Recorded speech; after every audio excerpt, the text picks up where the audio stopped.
El pecado de un pastor. Padre, me hacían esta pregunta: ¿qué responder cuando un sacerdote comete pecado de adulterio y otras denominaciones le atacan?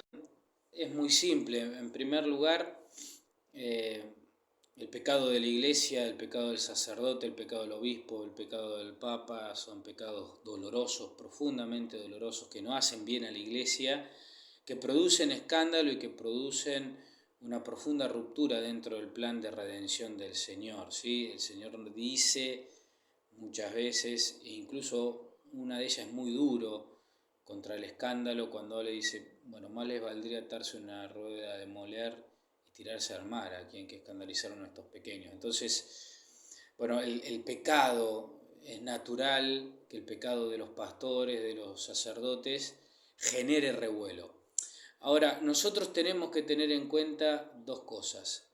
Primero es que el pecado de los demás nos tiene que doler porque hace doler a Jesucristo. No nos puede agradar el pecado del otro, nunca.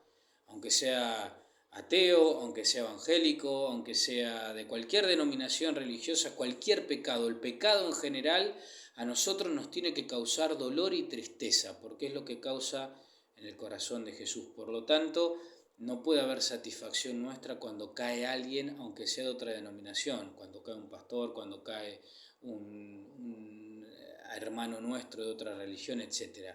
No nos puede producir gozo porque en el fondo se está ofendiendo a Dios y Dios se duele de ese pecado.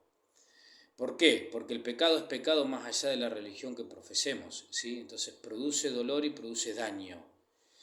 Y en segundo lugar, nosotros tenemos que saber discernir si aquella persona que nos viene a hablar del pecado del otro lo viene a hacer para criticar, para chusmear, para difamar, movido por esa alegría del pecado del otro, o viene movido por el dolor.